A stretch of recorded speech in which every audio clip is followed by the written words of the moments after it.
Ça y est, l'hiver est en train d'arriver. On commence à avoir de moins en moins d'idées pour s'habiller. Ça commence à devenir un vrai casse-tête de rester élégante malgré les températures qui baissent. Donc le dilemme, c'est qu'on n'a pas envie d'avoir froid et en même temps, on n'a pas envie de recommencer à s'habiller comme un bibendum Michelin ou de ressembler à Jon Snow. Mais, il faut savoir que ce dilemme n'existe pas pour tout le monde. Il existe un monde où les femmes savent très bien s'habiller pendant l'hiver, sont très inspirées, font des super tenues et on voit leur look passer sur internet et on se demande comment elles font, c'est quoi leur secret. On va voir dans cette vidéo que ce secret, il est pas si compliqué et qu'il suffit d'avoir les bonnes astuces. Premièrement, oubliez toutes vos idées reçues sur les tenues d'hiver. Il existe un monde où les femmes attendent littéralement l'hiver pour sortir leur plus belle tenue et sont super excitées à l'idée qu'il arrive. Si vous devez retenir une chose, c'est que la bonne recette commence avec les bons ingrédients. Il n'y a pas d'autre moyen. Composer des tenues, en particulier des tenues d'hiver, c'est un peu comme faire la cuisine et je dirais même la cuisine italienne. Il n'y a pas beaucoup d'ingrédients, mais il faut que ce soit les bons, sinon ça ne marche pas. Donc si vous voulez faire de la bonne cuisine, c'est-à-dire de la bonne tenue, il vous faut des ingrédients plus efficaces et plus savoureux pour avoir quelque chose qui fonctionne bien à la fin et dont vous serez fiers. Commençons par ce que vous allez porter en dessous. Pour moi, c'est la base. De nos jours, vous avez plein de solutions et on n'a plus d'excuses pour arrêter de porter robes et jupes pendant l'hiver. On peut commencer par les collants. Les collants, en fonction de leur épaisseur, vont vous apporter plus ou moins de chaleur. On peut commencer par 20 deniers qui représentent des collants semi-opaques. Et ensuite, plus on monte en nombre de deniers, donc 40, 50, plus on devient opaque et plus on devient chaud. Et de nos jours, en 2024, il existe ce qu'on appelle les collants polaires qui ont un intérieur en matière grattée et donc qui vont vous apporter une isolation quasi totale au niveau des jambes et qui vont vous permettre de porter robes et jupes, même les plus courtes, quelle que soit la température. Donc c'est une super option qui existe dans toutes sortes de couleurs chères et qui est même une meilleure option que le jean. Dites-vous que le classique jean en coton n'est pas forcément adapté à des températures très basses et négatives. Ça reste un pantalon en coton et c'est une matière qui est censée être plutôt respirante malgré son épaisseur. Donc ne vous laissez pas abuser par l'épaisseur du jean et par sa facilité à associer. Il n'est pas forcément votre meilleur allié pour l'hiver. À mon sens, les meilleures options que vous avez à votre disposition sont le collant très épais avec robe, pull ou jupe épaisse, comme par exemple jupe en cuir ou jupe en suède, ou alors un pantalon d'hiver, donc en matière laine ou acrylique, avec un collant fin en dessous. Et là, vous aurez beaucoup plus chaud qu'avec un jean, croyez-moi. Ensuite, pour parler de la saveur des ingrédients, là, il va falloir aller vers des pièces plus audacieuses. C'est l'hiver, hors de question de tout mettre en gris, noir et bleu marine. Ça, c'est pas possible. Ça, c'est interdit. Une des choses qui donne le cafard aussi dans la garde-robe d'hiver, c'est qu'on porte toujours les mêmes choses. On reprend nos vieux manteaux démodés, on reprend nos vieux pulls boulochés et on met la même chose. Et ce sont des couleurs qui sont fades et on s'éclate pas et il n'y a rien de neuf et il n'y a rien de sexy, etc. Donc, on arrête le cercle vicieux. Et là, il va falloir passer à des choses audacieuses qui sortent de l'ordinaire. Il va falloir mettre du peps dans vos tenues et aller vers des pièces qui sont fortes. Ensuite, on va parler de la superposition des éléments, ce que dans les vidéos, vous allez trouver sous le nom de layering.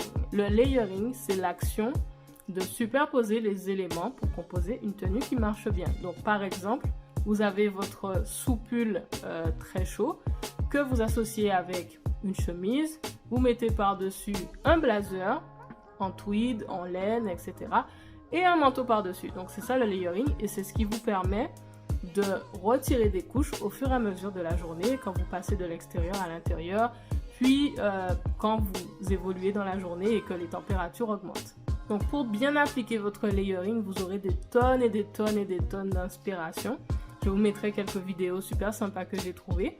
Mais une des choses les plus importantes, c'est de commencer par une belle pièce, une pièce forte, une pièce qui vous fait kiffer, qui vous donne envie de vous habiller et de l'associer avec les bons basiques, donc soit le bon collant, soit le bon sous-pull, bien chaud, soit le pull bien efficace qui fait que vous avez votre pièce forte qui donne du peps à votre tenue et vos bons basiques qui vous maintiennent au chaud. Surtout, n'hésitez pas à aller vers des choses dont vous n'avez pas l'habitude et aussi d'oser le manteau, la robe, la jupe et de ne pas vous cantonner à des choses juste pratico-pratiques pour l'hiver. C'est ça qui tue votre style et qui ramène la petite ambiance morose d'hiver dont on a tous une petite idée. Ensuite, si on parle de bien cuisiner, on peut parler de bien assaisonner. Pensez à mettre des épices dans vos tenues pour leur donner quelque chose d'un peu excitant. Donc c'est l'hiver, il faut en profiter et l'heure est bien sûr aux bottes, nos fameuses bottes, donc les bottes hautes, les bottes de type bottine, les bottes à talons, les bottes plates, les bottes vernies, les bottes en suède, les bottes à plateforme. Il y en a pour tous les goûts. Et pourquoi pas oser une couleur dont on n'a pas l'habitude. Donc par exemple du rouge, du bordeaux, du vert, etc. Il y a vraiment un choix incroyable et ça permet d'apporter du peps à une tenue qui peut paraître classique à l'origine. En général, l'hiver, quand on ne sait pas trop comment s'habiller, on a tendance à rester très classique, en particulier au niveau des chaussures. Et c'est une erreur. On a peur de ne pas savoir associer, de ne pas trouver l'occasion de porter les chaussures, etc. Mais c'est le moment de se lâcher, en particulier sur les bottes. Si je peux vous donner un conseil, trouvez la paire qui vous fait rêver et qui va vraiment apporter quelque chose à votre tenue et craquez pour elle. Et bien sûr, un autre accessoire qui est vraiment sous-estimé en hiver, mais qu'il faut vraiment intégrer dans vos tenues si vous voulez apporter quelque chose d'élégant, de féminin, de classe, ce sont les couvre-chefs. Bien sûr, on a le traditionnel bonnet, si on veut avoir un look cosy, tendre, bohème, quelque chose qui évoque le confort et la douceur. Et pourquoi pas aller vers les chapeaux. Les chapeaux sont typiquement faits pour l'hiver. Ils sont là pour isoler la tête du froid. Donc quand on a froid, souvent ça commence par la tête. Donc ça permet de rester au chaud. On a de très beaux chapeaux en laine qui sont faits pour la saison. Et en plus, en cas de petite pluie ou de neige, ça peut vous abriter tout en apportant vraiment quelque chose de hyper classe à votre tenue. Donc souvent on n'ose pas.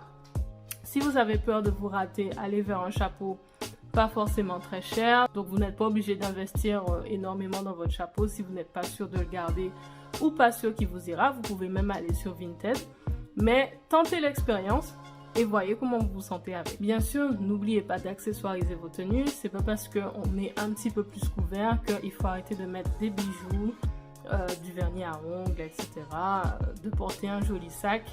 C'est aussi l'occasion de sortir nos accessoires pour pimenter notre tenue. Et enfin, mon dernier conseil, ce serait ajouter du fun.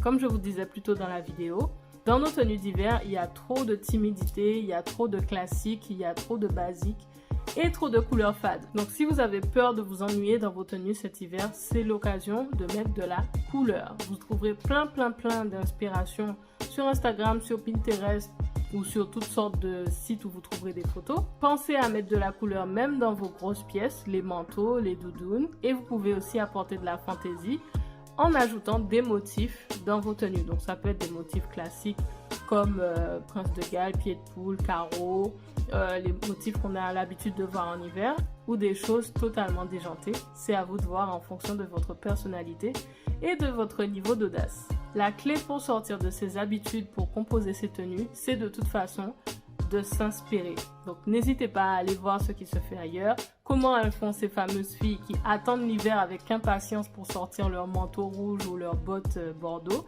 Et bien sûr, osez la couleur, osez les motifs, osez sortir de votre zone de confort. Je ne sais pas si vous êtes des amatrices d'hiver et si ça pourra vous pousser jusque-là, mais si vous avez des tenues dans lesquelles vous vous sentez vraiment belle, peut-être que vous aurez envie de les montrer. Qui sait? En tout cas, je vous souhaite de trouver ce qui marchera pour vous cet hiver. Et si vous êtes vraiment en panne d'inspiration, rendez-vous sur mon Instagram. À bientôt!